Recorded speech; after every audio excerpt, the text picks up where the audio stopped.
प्रणाम भोजपुरी समाज खबरें भोजपुरी में आप सबके स्वागत बा। हम Mahesh Tiwari. The real king of Bhojpuri power star Pawan Singh ji की जलवा एकदम जारी बा। रउआ लोग के बता दी कि पावर स्टार पवन सिंह जी अपना सावन के गीत के रिकॉर्डिंग कंप्लीट करके शूटिंग कर रहल बानी। जी रिकॉर्डिंग हो चुकल बा वह गाना के और शूटिंग हो रहल बा। लगभग शूटिंग कंप्लीट ही बड़ुए। कुछ गाना के शूटिंग हो चुकल बा, कुछ गाना के शूटिंग हो रहल बा। रउआ लोग पिक्चर देख सकतनी जा। रउआ लोग के बता दी कि पावर स्टार पवन सिंह जी के जब भजन आवेला तो उ भजन रहेला, ओहमे भजन के भाव रहेला। काहे कि पावर स्टार पवन सिंह जी के ही गाना एगो ऐसन बा कि घर घर में भजन के रूप में सुनल जाला। तो ऐसे पावर स्टार पवन सिंह जी के जे भी गाना के इंतजार करत होई ओह दर्शक खातिर खुशखबरी बड़ुए कि पावर स्टार पवन सिंह जी वीडियो के शूटिंग कर लेले बानी। बहुत जल्द कब गाना रिलीज होई, के गाना लिखले बा, के गाना के म्यूजिक देले बा, ये सारा गुप्त रखल गइल बा।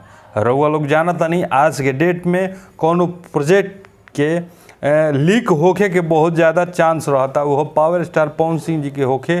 तो लोग यही ताक में रहेला कि पावर स्टार पवन सिंह जी अपना एल्बम के नाम का रखले बनी नमो लोग चोरी कली।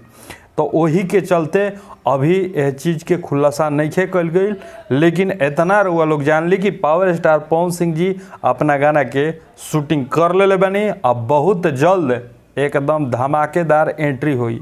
काहे कि पावर स्टार पवन सिंह जी जितना ज़बरदस्त होली के गाना या लोकगीत गाना गाइला, चाहे चटपटी गाना रहेला, कहीं ओकरा से तनिको कम ना वहाँ के फेस्टिवल गाना रहेला, वहाँ के भजन रहेला। काहे कि पावर स्टार पवन सिंह जी कहिला कि सबसे पहले प्रथम भजन होके के चाहिए, एकरा बादे कुछ होके के चाहिए। तो भजन में अधिक मेहनत पावर स्टार पवन सिंह जी करीला और ओकरा के बहुत ही भावपूर्ण से वह गीत के गा के हमनी के प्रस्तुत करीला। तो वही कड़ी में एगो सुपर हिट धमाका आ रहल बा। भोले बाबा के गीत एकदम सावन में धमाका हुई। अब बहुत सारा गीत आई रउआ लोग के बीच में। फिलहाल इहे एगो ऐसन अपडेट बढ़ुए रउआ लोग के बीच में हम लेके आयल बनी।